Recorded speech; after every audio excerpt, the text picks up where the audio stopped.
Ce vendredi 24 février 2017, le parti CNDD-FDD a organisé un dîner de gala à Gitega, au centre du pays, à 100 km de Bujumbura, à l'intention du corps diplomatique et consulaire accrédité à Bujumbura, des représentants des organisations internationales ainsi que les présidents des partis politiques agréés au Burundi.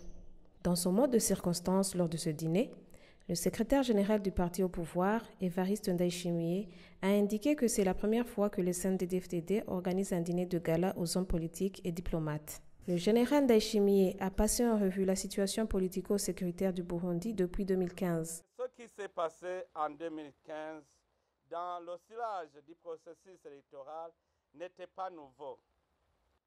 La contestation de la volonté du peuple, l'appel au boycott, les assassinats ciblés, la perturbation de l'ordre public par des actes de terrorisme qui consistent à lancer des grenades dans des lieux publics et la propagation des rumeurs pour terroriser la population ont été d'une certaine mesure mis en œuvre en 2010.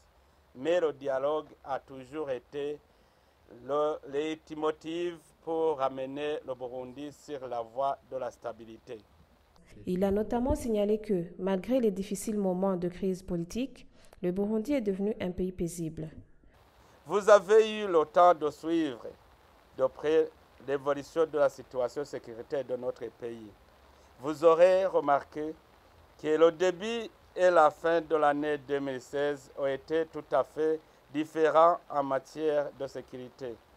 La paix et la sécurité étant un souci constant, ici comme ailleurs, nous ne ménagerons aucun effort pour appuyer le gouvernement en vue de faire mieux qu'en 2016 pour préserver la paix, la sécurité, qui sont une réalité, même si des défis ne manquent pas comme partout ailleurs. Le secrétaire général, Évariste Ndayishimiye, a promis que le CNDD-FDD ne ménagera aucun effort pour que le Burundi reste un pays de paix et de miel. En tant que parti ayant gagné les élections de 2015, le CNDD-FDD soutient ce processus de dialogue inter-burundais initié par le gouvernement, non seulement à l'intérieur du pays, mais aussi à l'extérieur du pays, tout en soutenant sans réserve la facilitation de son Excellence Benjamin Mkapa dans ce dialogue. Dans cette perspective, nous vous demandons de continuer à appuyer le gouvernement de la République du Burundi dans ce processus de dialogue tout en respectant la souveraineté nationale. S'exprimant au nom des autres ambassadeurs et diplomates présents, l'ambassadeur sud-africain Ephraim Monareng a promis lui aussi de soutenir le Burundi dans le processus du dialogue inter-burundais. The regional organization, the East Africa community, has played an integral part to date in helping to bring the Burundi together, to address your challenges. The East Africa community cannot address your challenges for you. Only the Burundi can do that. However, the EAC can provide a helping hand in that process.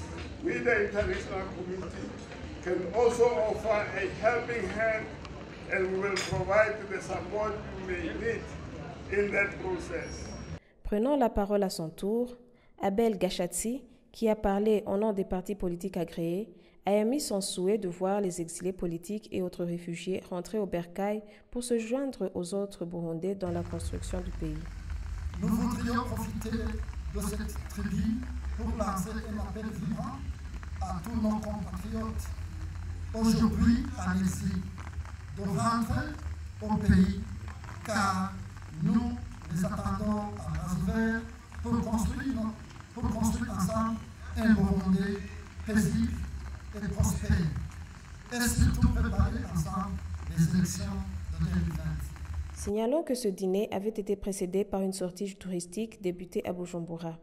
Les diplomates ont pu visiter la source la plus méridionale du Nil, endroit appelé communément Pyramide de Lutovu, à 123 km au sud de Bujumbura. De là, ils sont allés admirer les chutes de Mwishanga en province de Rutana, sud-est du pays, plus de 135 km de Bujumbura.